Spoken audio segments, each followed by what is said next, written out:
20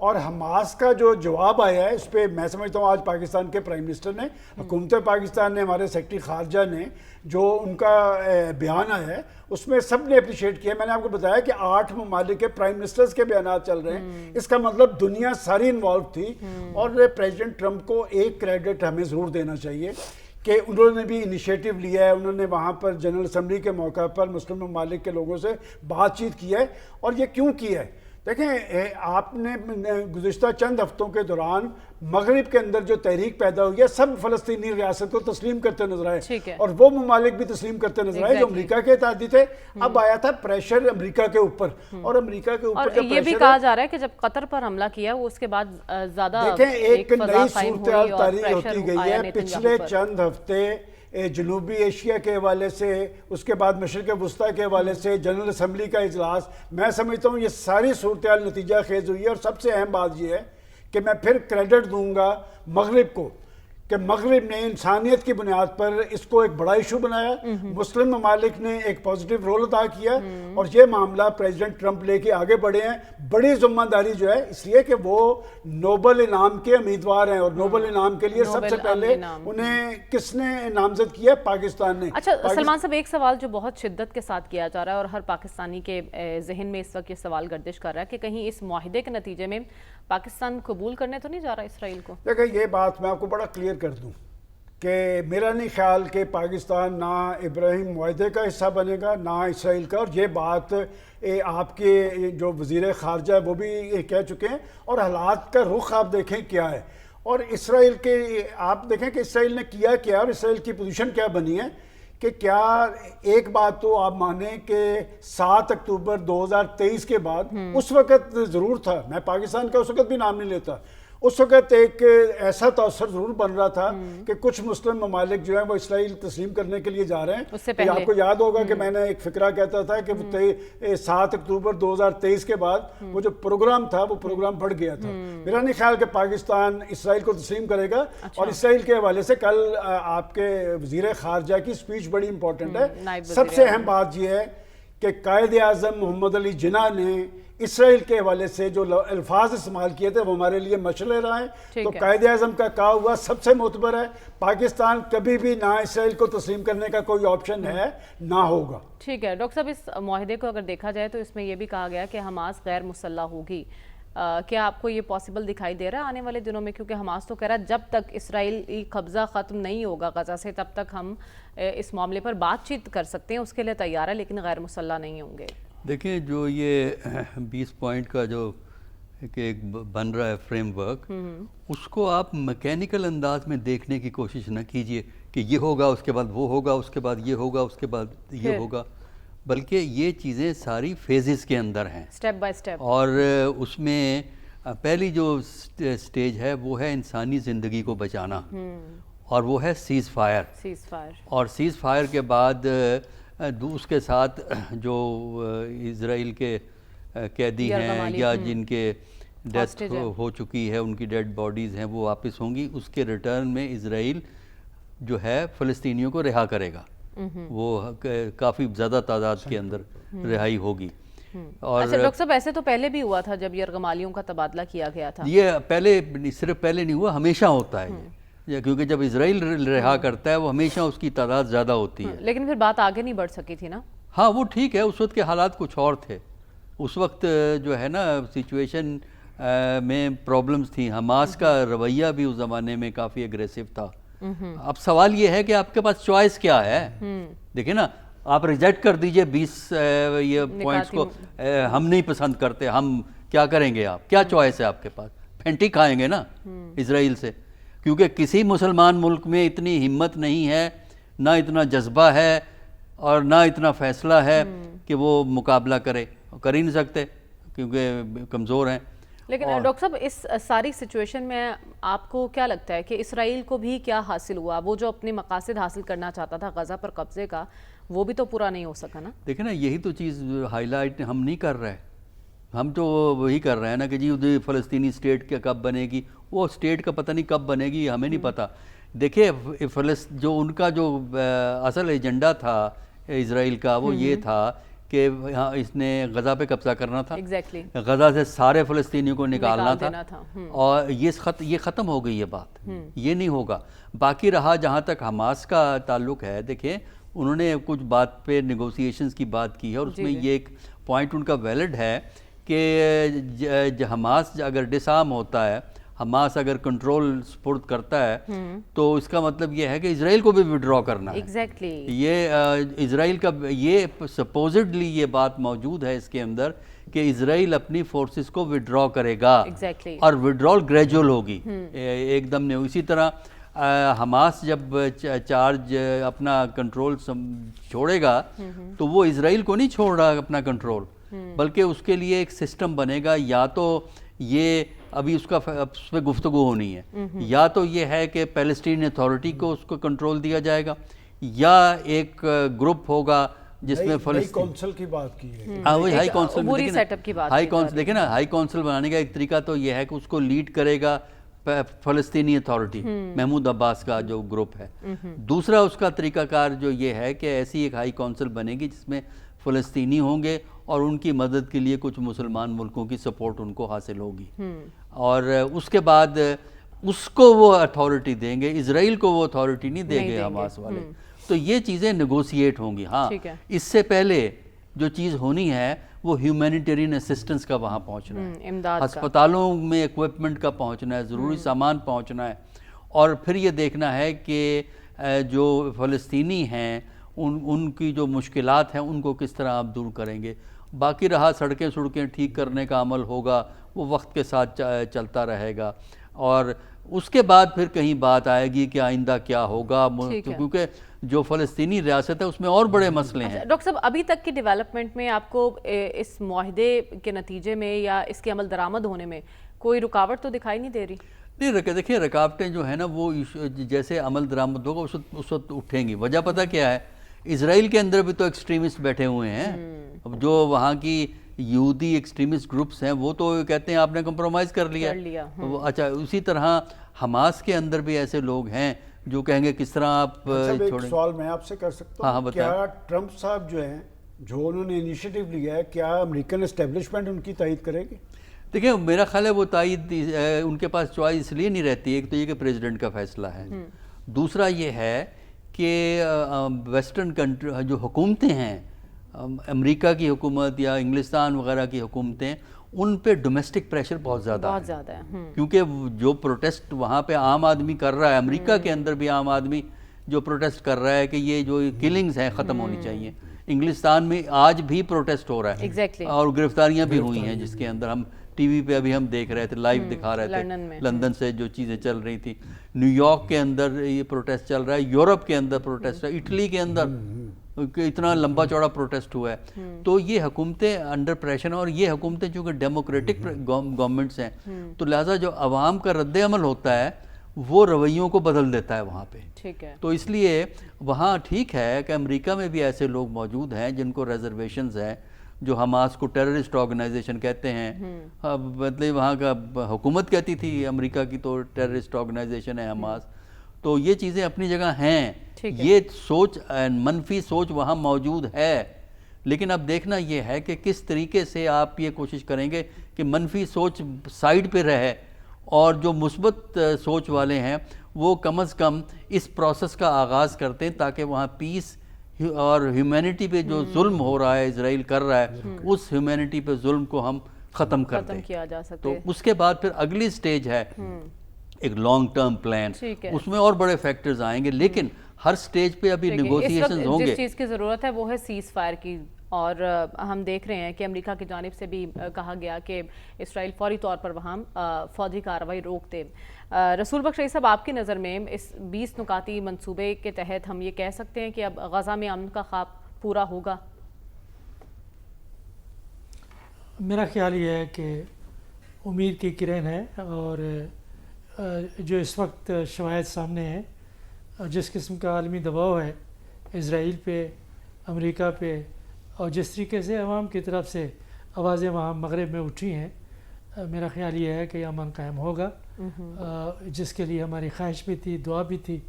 تو یہ بالکل اب امکانات میں سے ہے، اور یہ ہونا شروع ہو جائے گا. اس کی وجہ یہ ہے کہ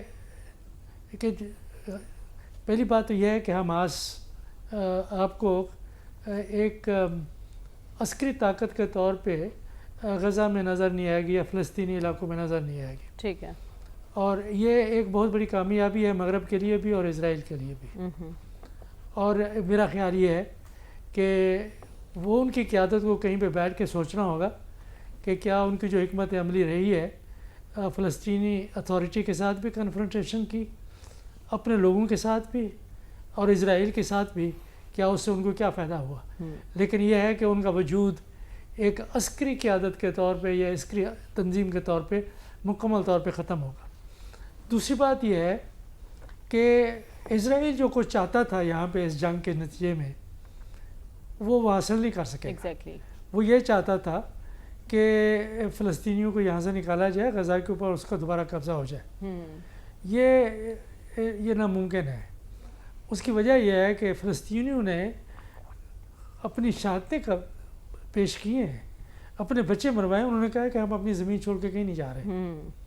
آپ دیکھیں کہ وہاں پہ بالکل جو شہروں کے شہر ہیں ملبے کا ڈھیر ہیں، کھنڈر بن گئے. اور ابھی تک جو غزہ سٹی ہے اس کو وہاں پہ اسرائیلی ہیں ان کو آنے کی اجازت ابھی تک نہیں دے رہے. تو انہوں نے کہا ہم اپنا علاقہ چھوڑ کے نہیں جائیں گے. تو اسرائیل کی بھی بڑی پسپائی ہوئی ہے اس سلسلے میں. ایگزیکٹلی. تو یہ ہمیشہ میں جنگوں کے بارے میں کہتا ہوں کہ جنگیں کوئی نہیں جیتتا. نہ یہ جنگ اسرائیل جیتا ہے نہ یہ حماس جیتی ہے. اور اس میں جو سب سے زیادہ نقصان ہوا ہے وہ فلسطینی بچوں کا، عورتوں کا، انسانیت کا. کہ کوئی تقریباً کوئی 2 لاکھ کے قریب تو بیچارے 2 یا 3 لاکھ کے قریب وہ ایسے ہیں جو معذور ہو چکے ہوں گے کہ وہاں پہ کوئی دوائیں ہیں، نہ کوئی ڈاکٹر ہے، نہ کوئی چیز نہیں. اور پھر جو شہادتیں ہیں کچھ 65-70 ہزار کے قریب تک ہیں وہاں پہ. اور وہاں پہ کوئی گھر نہیں بچا، کوئی اسکول نہیں بچا. اس کی تعمیر نو کے لیے پتہ نہیں کتنا عرصہ لگے گا. تو یہ ایک اتنا بڑی ہولناک جنگ تھی. تو اس کے لیے تو ہمیں خوش ہونا چاہیے کہ یہ جنگ اپنے خاتمے کی طرف آ رہی ہے. ایگزیکٹلی. اب سوال اٹھتے رہیں گے کہ جب تک کہ امن مکمل طور پر قائم نہ ہو جائے ہم حتمی طور پر تو نہیں کہہ سکتے کہ اسرائیل کا رویہ بھی ماضی بھی ہم نے دیکھا ہے. اور یہ ہے کہ فلسطینیوں کے اندر بھی کئی قسم کے دلیں موجود ہیں. تو دعا کر سکتے ہیں، امید کر سکتے ہیں.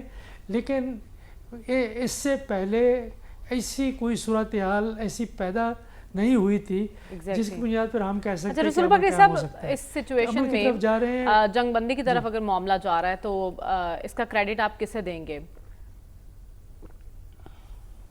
دیکھیں اس کا کریڈٹ آپ ایک کو نہیں دے سکتے.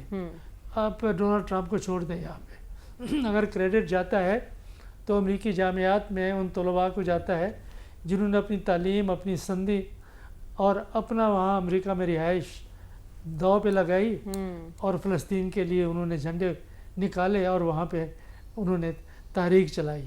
ان اساتذہ کو جاتا ہے جن کو نوکری سے نکالا گیا ہے. ان وائس چانسلروں اور جو صدور تھے مختلف جامعات کے ان کو جاتے ہیں. کولمبیا یونیورسٹی کے صدر کو، پہلی بلیک خاتون جو وہاں پہ وہ بنی تھی،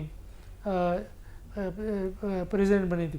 اس طرح ہارورڈ کی وہ بھی خاتون تھی، ان کو کریڈٹ جاتا ہے. اور جو برطانیہ میں، اٹلی میں، یورپین ممالک میں جو تحریک چلی ہے، کاش کہ ہم یہ کہہ سکتے کہ ہمارے نوجوان نے بھی یہاں پہ تحریک چلائی ہے. مکمل طور پہ انفارچونیٹلی ہمیں دیکھنا پڑے گا کہ خاموشی رہی ہے.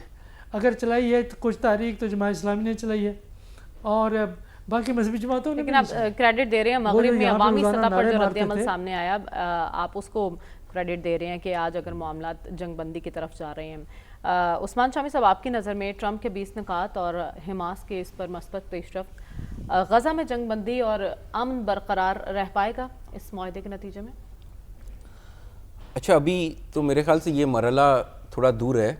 آنے والے چند دنوں میں ہمیں نظر آ جائے گا. اور میرا یہ خیال ہے کہ اس معاملے میں کوئی نہ کوئی سیٹلمنٹ ہو جائے گی. کیونکہ اگر آپ سٹیک ہولڈرز دیکھیں نا جو انوالو ہیں، تو اتنے سارے ممالک جو مسلم امہ ہم بار بار کہتے ہیں، تو یہ 8 جو مسلم ممالک ہیں جس میں جو اس معاہدے میں جنہوں نے ویلکم کیا سب سے پہلے، تو یہ ترکی، اردن، سعودی عرب، انڈونیشیا، مصر، پاکستان، متحدہ عرب امارات، تو یہی مسلم امہ ہے نا. اس کے بعد کوئی اگر کوئی اور ملک ہے جس کے پاس کوئی ایسی فوج ہے یا کوئی سوچ بھی سکتا ہے کسی قسم کی یعنی کسی جنگ میں حصہ لینے کا یا کوئی ایسی چیز، تو کوئی اور ہے ہی نہیں، یہی مسلم امہ ہے. تو ایک تو بات یہ کہ یہ یکسوئی جو ہے وہ ہماری طرف سے ہے، تو یہ خوشائن بات ہے. دوسری بات ابھی آپ یہ کہہ رہے تھے کریڈٹ کا کس کو جاتا ہے، تو میرا خیال تو اس معاملے میں تھوڑا مختلف ہے. یعنی یہ بات ٹھیک ہے کہ وہاں پہ احتجاجی مظاہرے ہوئے ہیں، یورپ میں بھی ہوئے ہیں، امریکہ میں بھی ہوئے ہیں، اور پاکستان میں بھی ہوئے ہیں کسی نہ کسی حد تک جو ہے. اچھا، پاکستان میں اور دیگر جو مسلم کچھ ممالک جو اس خطے کے ہیں اور عرب دنیا میں تو بنتے تھے، لیکن پاکستان میں مظاہرہ کرنا کوئی اس کی منطق نہیں ہے نا. یعنی نہ کوئی ہم نے ایسا رول پلے کرنا ہے اس جنگ کے اندر، نہ کوئی یعنی ہمارے امیجیٹ وہ ساتھ بیٹھے ہوئے ہیں. جو مغربی ممالک ہیں وہاں پہ تو ان کی عوام ان سے کہہ رہی ہے نا حکومتوں سے، کیونکہ ان کو پتہ ہے وہ ایک رول پلے کر سکتے ہیں. تو البتہ پاکستان جو اس کے اندر میکسیمم کر سکتا تھا وہ پاکستان نے کیا ہے. آپ دیکھیں میں پہلے دن سے یہ بات کہتا تھا کہ فلسطین کا کچھ نہیں ہو سکتا جب تک امریکہ کا کوئی بندوبست نہ کیا جائے، کیونکہ جب بھی آپ کوئی سلوشن لے کے جاتے ہیں یونائٹڈ نیشنز میں تو وہ امریکہ اس کو ویٹو کر دیتا ہے. تو جو مسلمان ممالک ہیں بشمول پاکستان کے، یہ جو 8 ممالک ہیں، آپ دیکھیں ایک دن میں تو نہیں ہوا کہ آج وہاں پہ کوئی مظاہرہ ہوا اور ٹرمپ صاحب اس سے متاثر ہو کے انہوں نے یہ فیصلہ کر لیا. دوسری بات یہ کہ جو امریکہ کے اندر مظاہرے چل رہے ہیں امیگریشن کے ایشو پہ بھی بہت سارے لوگ ہیں جو ان کے نقطہ نظر سے جو ہے وہ ایگری نہیں کرتے. یہ لاس اینجلس میں انہوں نے کس طرح ڈیل کیا مظاہروں سے، وہاں فوج بھیج دی. تو اس کی جو آپ دیکھیں ٹرمپ صاحب جو وہ اپنے جو کاروباری مفادات ہیں اس کو سب سے اوپر رکھتے ہیں. تو یہ جو انہوں نے عرب ممالک کے ساتھ معاہدے کیے ہیں اور اربوں ڈالر ان سے کچھ لیے ہیں، لینے کے وعدے ہیں یا ان کو دینے کے وعدے ہیں عرب ممالک کی جانب سے، تو یہ جو قطر کے اوپر جو اٹیک ہوا یہ ایک طرح سے جو امریکہ کی پوری لیجٹمیسی ہے اس کو چیلنج کر دیا گیا. تو میرا خیال یہ کہ اس کے بعد جو ہے یہ سارے اسلامی ممالک ان کی لابنگ نے بڑا کلیدی کردار ادا کیا، کیونکہ انہوں نے ان کو بتایا کہ بھائی اس طرح تو ہم سروائیو نہیں کر سکتے اپنے ملک میں، یعنی ہماری حکومتیں قائم نہیں رہیں گی کہ اگر اس طرح اسرائیل جو ہے اس کا جب دل کرے وہ آ کے ہمیں چپت لگا کے چلا جائے.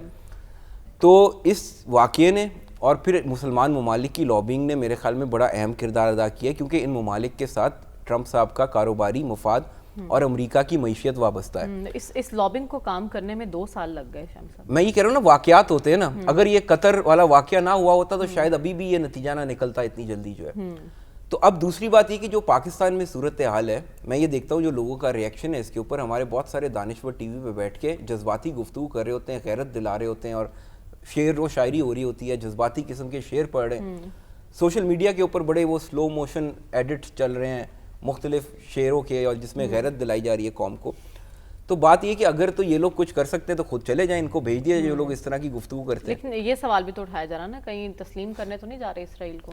یا جب وہ ٹائم آئے گا تسلیم کرنے کا، یہ تو تب کی بات ہے نا. دوسری بات آپ یہ دیکھیں یہ جو 8 ممالک میں نے گنوائے ہیں، اگر یہ کوئی فیصلہ کرتے ہیں مشترکہ طور، پہلی بات تو یہ کہ میرے خیال سے یہ تو آؤٹ آف کویشچن ہے. یہ جو 20 پوائنٹس ہیں اس کے اندر کہیں بھی اسرائیل کو تسلیم کرنے کی بات نہیں، یا اس چیز سے یہ مشروط نہیں کیا گیا یہ جو سارا معاملہ ہے.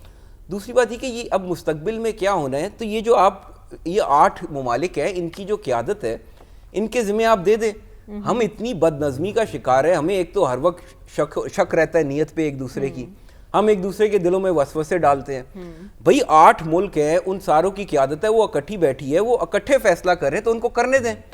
ان کو کوئی کام جو ابھی یہاں تک بھی تو وہ آپ کو لے کے آئی ہے نا، تو یہ اس سے قبل از وقت یہ شور مچا دینا کہ یہ جو امن معاہدہ ہے اس کے پیچھے دراصل اسرائیل کو تسلیم کیا جا رہا ہے، تو وہ ڈونلڈ ٹرمپ صاحب 21واں پوائنٹ یہ بھی لکھ دیتے کہ اسرائیل کو تسلیم کریں گے سارے جو ہے.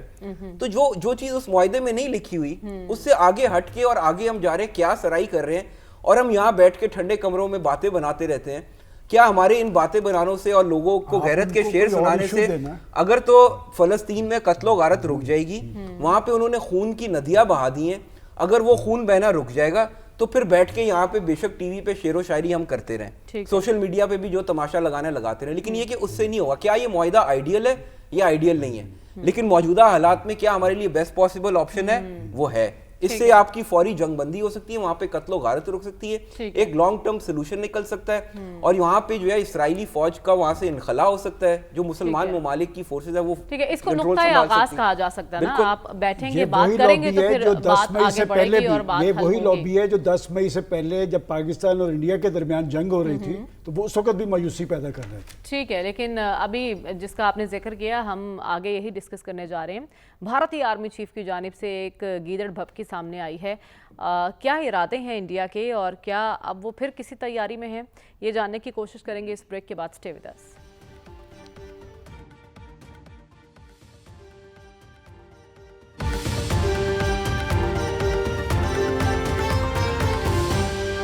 ویلکم بیک ناظرین. رسوائی کے باوجود شکست خوردہ افواج کا جنگی جنون برقرار ہے.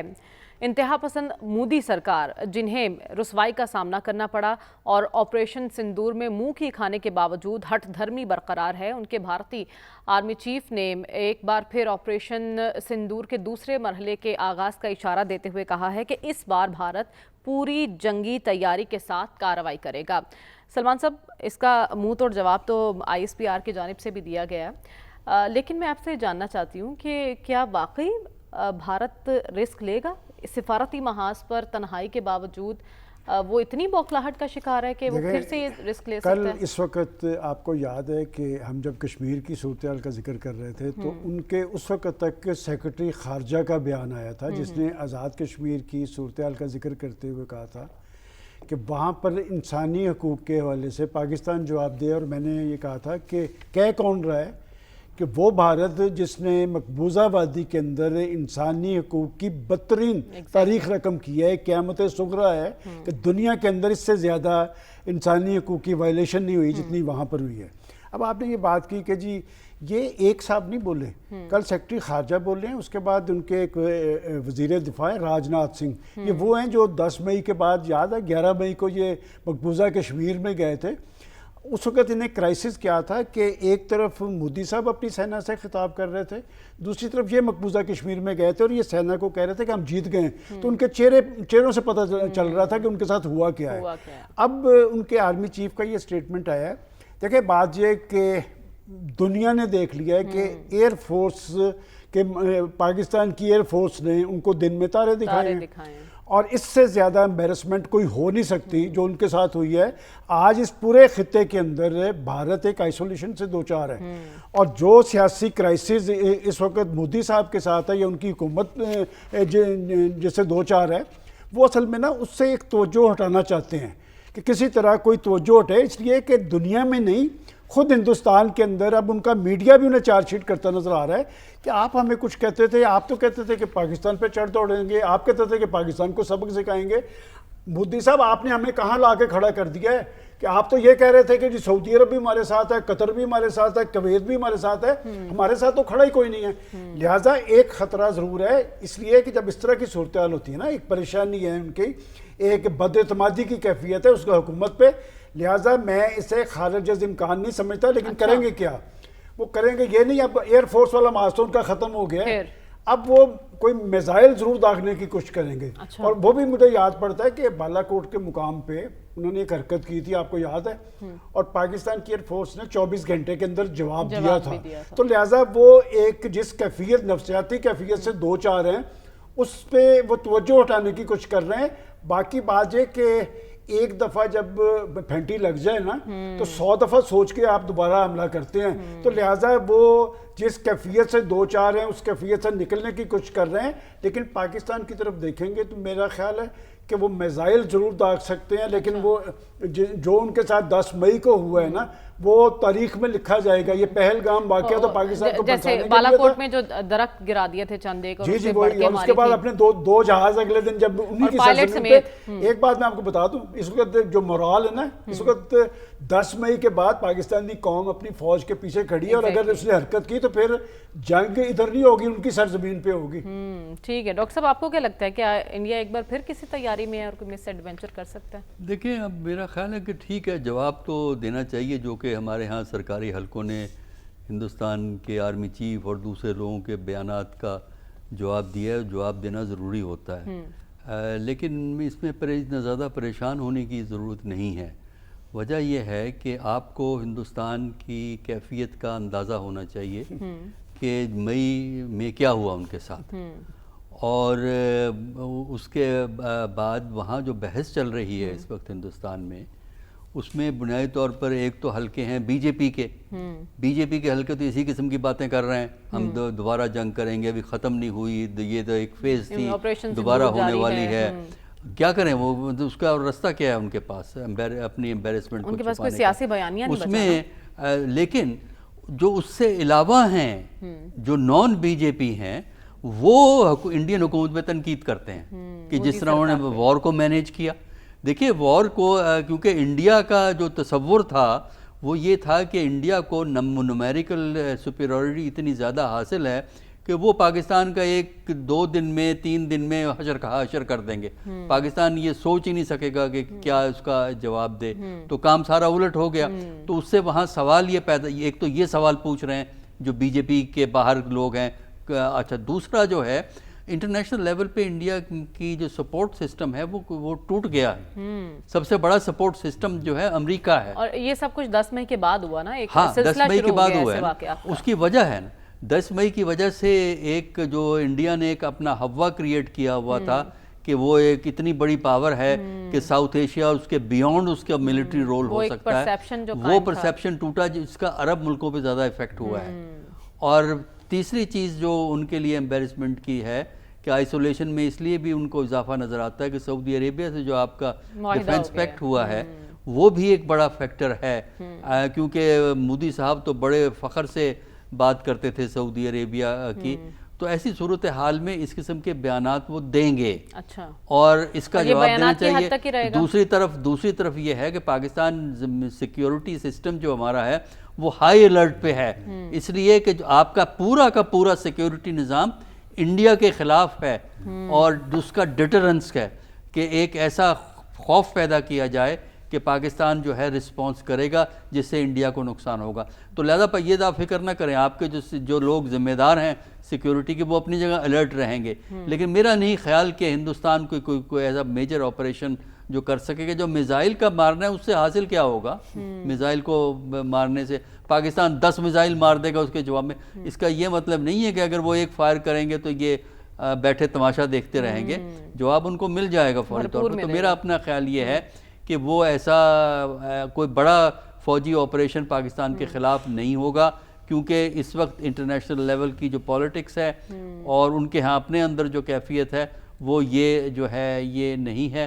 لیکن یہ ہے کہ وہ بیانات اس لیے بھی دیں گے کہ بہار کا الیکشن آ رہا ہے, اور الیکشن میں بہار جو ہے دوسری بڑی سٹیٹ ہے وہاں کی اتر پردیش کے بعد, تو لہٰذا وہاں یہ دکھانا ضروری ہے کہ ہم مضبوط ہیں, ہم مستحکم ہیں, ہم جواب دے سکتے ہیں. اصل میں مئی میں تو ہم نے جواب نہیں دیا ان کو, ان کے 2 جہاز ہم نے گرا لیے. وہ پاکستانی جہاز گرانے کا خیال ان کو 1 مہینے کے بعد آیا, اس وقت نہیں پتہ لگ سکا مئی کے اندر. پھر وہی کہیں گے کہ نہ میری آنکھیں سرختی نہ میری دم کھڑی. اس وقت بڑی بے بسی کا عالم ہے بھارت میں, اور مودی سرکار ہے وہ بڑی بیچارگی سی کیفیت سے دوچار ہے. تو ایسے میں وہ صرف بیانات ہی دے سکتے ہیں, اور اگر بیانات تک کی بات ہے تو دیتے رہیں, خوش ہوتے رہیں, خوش فہمی کا شکار رہیں, اور اپنی عوام کو بھی بے وقوف بنا سکتے ہیں, جب تک تو بناتے رہیں. رسول بخش رئیس صاحب, آپ کی نظر میں کیا 10 مئی سے سبق سیکھنے کو تیار نہیں بھارت؟ دیکھیں یہ صرف 10 مئی نہیں ہے, بلکہ دنیا کی تاریخ سے سبق سیکھا جا سکتا ہے. جو جنگیں ہوئی ہیں ان سے سبق سیکھا جا سکتا ہے, اور سب سے بڑا سبق تو ان کے لیے یہ ہونا چاہیے کہ پاکستان کی جوہری استعداد, پاکستان کے ایئر فورس, پاکستان کی زمینی فوجیں, اور جس طریقے سے پاکستان کے اندر ایک جذبہ موجود ہے, ان تمام چیزوں کو سامنے رکھتے ہوئے ہندوستان کی قیادت اگر ریشنلی تھنکنگ کرتی ہے تو ان کو تو جنگ کا سوچنا بھی نہیں چاہیے کہ اپنا بھی نقصان کریں گے, ہمارا بھی نقصان کریں گے. وہ یہ نقصان کس کا زیادہ ہوتا ہے یہ تو بات کی بات ہے کہ ان کو یہ تو پتہ ہونا چاہیے کہ ہم نے خاموش نہیں رہنا, ہم نے ریٹیلیٹ کرنا ہے, اور بڑے پیمانے پہ کرنا ہے, اور ایک جگہ پہ نہیں کرنا, سرحدی علاقوں میں نہیں کرنا, بلکہ دور دراز کے علاقوں تک کرنا ہے, تاکہ سب کو پتہ چل جائے کہ پاکستان کی استعداد کیا ہے. میزائل ٹیکنالوجی ایسی چیز ہے کہ جو شہروں کو بھی اور جو فوجی چھاونیاں ہیں اور وہاں ان کے اسلحہ کے کارخانے ہر جگہ کے اوپر وہ مار کر سکتے ہیں.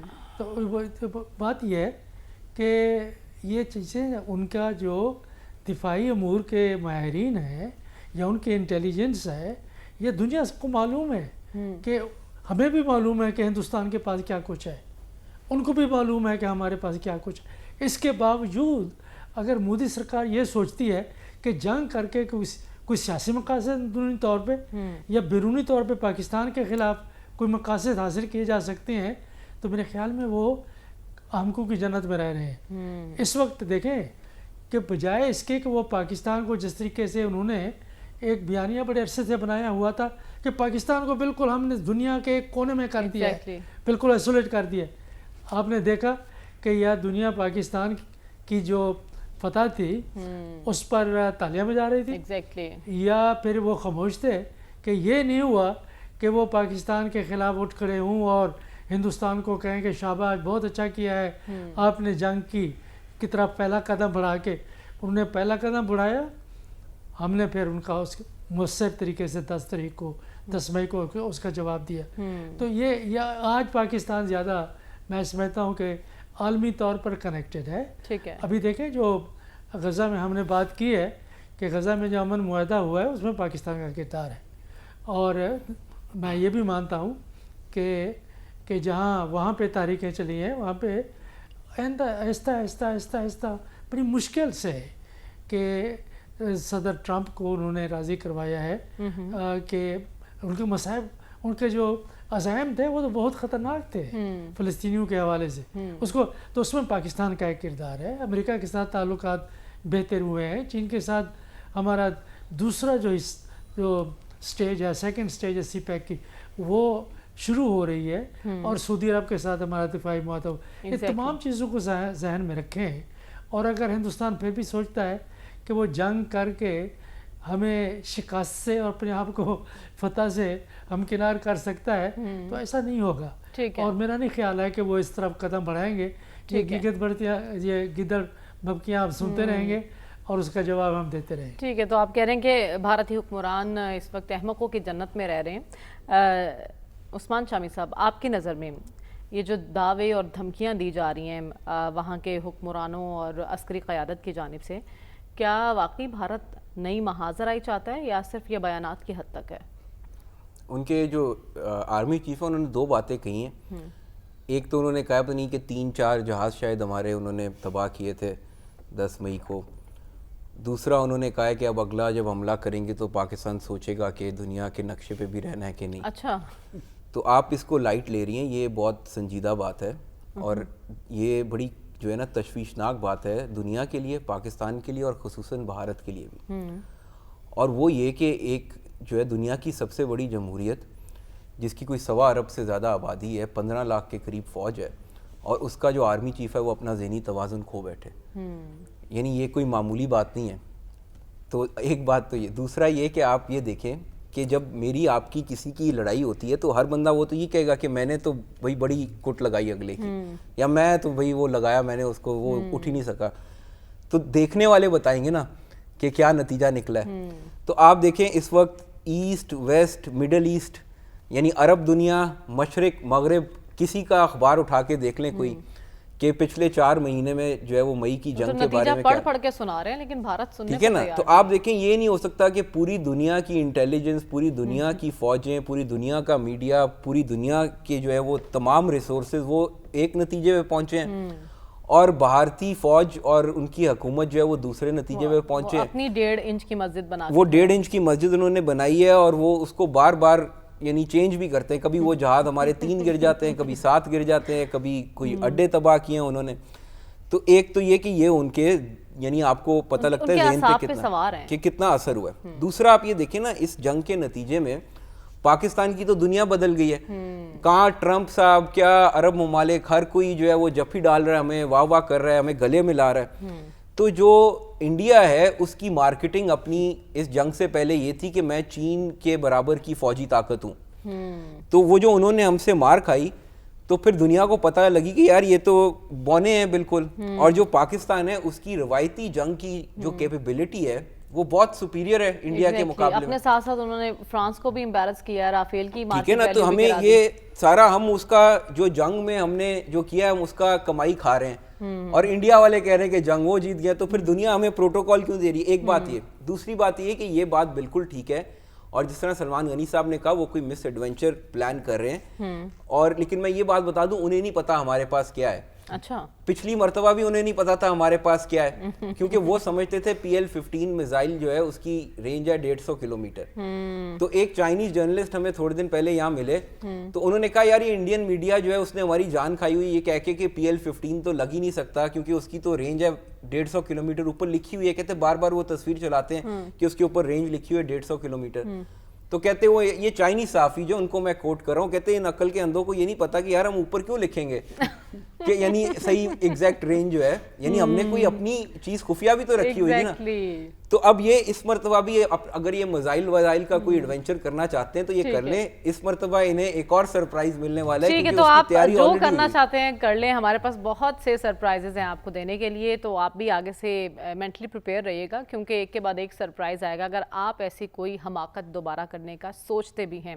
ہمیں اس وقت بریک کی جانب بڑھنا ہے, واپس آئیں گے تو اس معاہدے کی بات کریں گے جس کے نتیجے میں آزاد کشمیر میں بھی امن دیکھنے کو آ رہا ہے. اس بریک کے بعد اسٹے ود اس.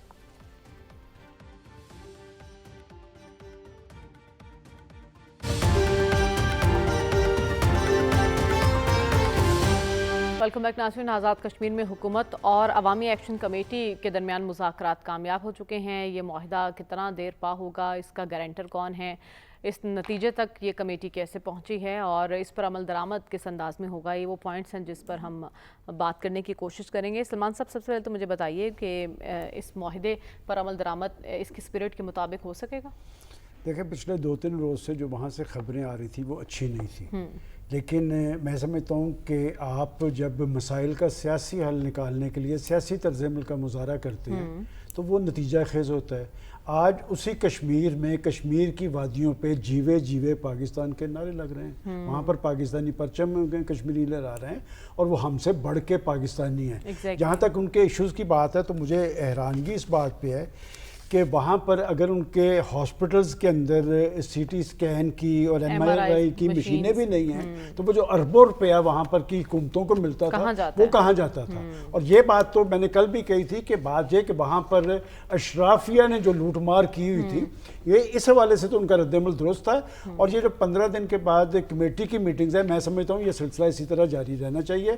اس میں ایک امپورٹنٹ نقطہ تھا جس پہ کہ جی وہ جو 12 سیٹیں کہتے تھے, مجھے ابھی تک اس کے بارے میں جو ایک متعلقہ وزیر تھے ابھی تک معطل رہیں گے جب تک اس میں انہوں نے کہا جی کہ ہم نے ایک کمیٹی بنا دی ہے. میرا خیال ہے یہ ایشو رہے گا, اس لیے کہ اس پہ کوئی مجھے ایسی پیش رفت نہ میں نے سنی ہے نہ نظر آ رہی ہے کہ یہ 12 سیٹوں والا ایشو جو تھا یہ ایک امپورٹنٹ ہے, اس لیے کہ یہ 12 لوگ کون ہوتے تھے اور کرتے کیا تھے.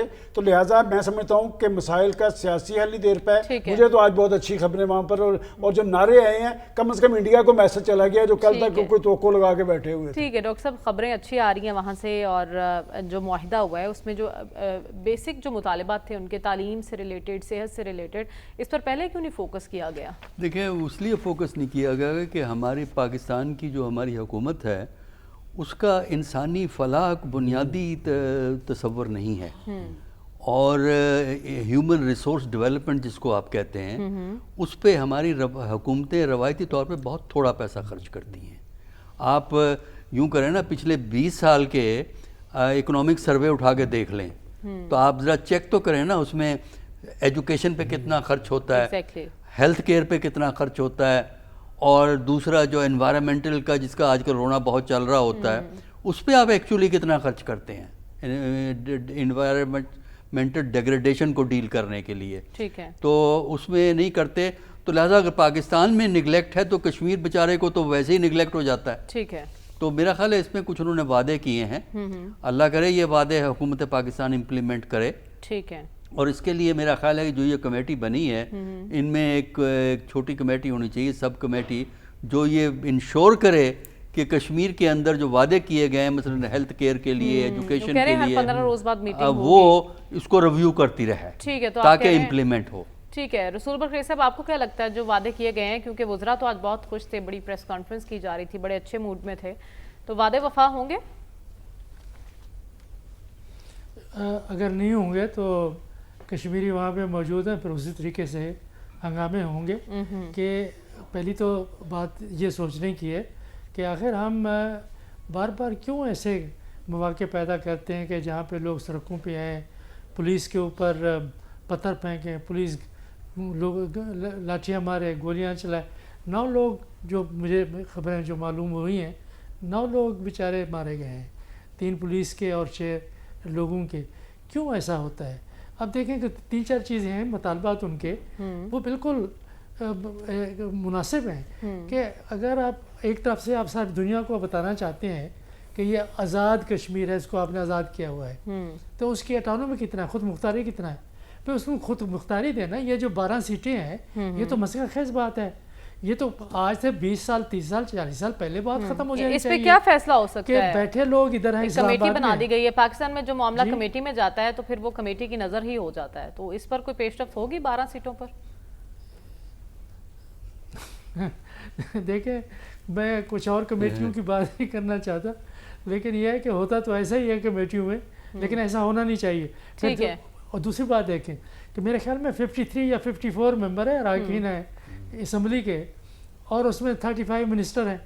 بھئی کہیں کانسٹیٹیوشن میں لکھے ہیں، کہیں قانون میں لکھے ہیں، کابینہ کا سائز کیا ہونا چاہیے. حکومت میں ہونا چاہیے. یہ بات ہم کل بھی ڈسکس کر رہے تھے کہ جو مطالبات ان کی جانب سے آئے ہیں وہ تو درست ہیں، لیکن جو انداز ان کی طرف سے اپنایا گیا اور سیاست میں تشدد کا جو رجحان دیکھنے میں آ رہا ہے یہ غلط ہے. کیونکہ جو کمیٹی وزیر اعظم نے بھیجی، انہوں نے بھی عثمان شامی صاحب یہ کہا تھا کہ معاملات بیٹھ کے بات چیت سے حل ہو سکتے ہیں، اور ہم نے دیکھا کہ ایسے ہوا، مذاکراتی کمیٹی بیٹھی اور ان کے مطالبات مان لیے گئے ہیں. تو دوبارہ ایسا نہ ہو اس کے لیے کیا کرنا ہوگا؟ اچھا میں آپ کو تصویر کا دوسرا رخ بھی دکھاتا ہوں. یہ 12 تو چلیں پھر بھی کشمیری ہیں، تو ہمیں احتجاج تو ہمیں پاکستانیوں کو کرنا چاہیے. کشمیری نژاد پاکستانی جو ہیں یہاں وزیر اعظم، ڈپٹی وزیر اعظم، وزیر اعلیٰ، سارے عہدوں پہ تو یہ یہاں پہ بیٹھے ہوئے ہیں. پاکستانیوں کے پاس کیا، ہر چیز تو کشمیریوں کے پاس ہے. دوسری بات ایک چیز میں آپ کو اور بتاؤں، یہ جو بیچارے ہمارے کشمیری نوجوان ہیں ہمارے بھائی ہیں، لیکن ان کو تھوڑا سا مس گائیڈ بھی کیا جا رہا ہے. یہ آپ دیکھیں یہ گیم تھیوری ہے، یہ بھارتی جو ایجنسی ہیں وہ کر رہی ہیں اس وقت لٹرلی پلے بک جو ہے نا ہر ایجنسی کی. اور وہ جو وہاں پہ یونیورسٹی کالجز ہیں وہاں پہ اس طرح کہ یہ فنڈنگ سے باقاعدہ یہ کام ہو رہا ہے کہ محرومیوں کے اوپر زور دیا جائے. اب دیکھیں پاکستان نے قربانیاں بھی دی ہیں. یہ جو کشمیر کا ٹوٹل بجٹ ہے 225 ارب روپیہ ہے مور اور لیس. 70% جو ہے وہ وفاقی حکومت دیتی ہے اس میں سے. وہ جو کہتے ہیں نا کہ یہاں پہ بجلی سستی ہونی چاہیے کہ یہاں پہ بنتی ہے، تو آپ دیکھیں نا یہ پیمنٹ بھی ان کو کی جاتی ہے وداؤٹ یہ گرانٹ کی صورت کے اندر. تو بات یہ ہے کہ اس طرف بھی ان کو توجہ دینی چاہیے کہ جو پاکستان ہے، پاکستانی قوم، میں آپ سب لوگ جو ہے وہ ہم، اور بالکل رائٹلی آج تک کسی اپوزیشن جماعت نے بھی نہیں کہا کہ کشمیر کی گرانٹ کٹ کی جائے. تو ہم لوگ سارے پاکستانی جو ہیں وہ روز قربانی دیتے ہیں جب ہم ٹیکس دیتے ہیں. ٹھیک ہے نا. دوسرا یہ کہ یہ ان کے اپنے فائنانس منسٹر کا کہنا ہے کہ وہاں پہ 5000 سے کم ٹیکس فائلر ہیں. تو تھوڑا سا یہ کہ وہ اپنے ریسورسز کو بھی تھوڑا بلڈ کر لیں. پھر ساتھ ہی صرف محرومیوں پہ نظر نہ رکھیں، جو ہماری ان کے لیے قربانیاں ان پہ بھی نظر لیں. ہمارے بھائی ہیں تو پیار محبت سے رہیں، اس طرح کے نعرے نہ لگائیں. اور ہم نے پہلے بھی بات کی ہے کہ ہمارا دشمن جو ہے ہر وقت تیار رہتا ہے کوئی نہ کوئی شرارت کرنے کے لیے، تو انہیں بھی ایسا موقع نہیں دینا چاہیے. پروگرام کا وقت ختم ہوا چاہتا ہے، ہمیں اجازت دیجیے. اللہ حافظ.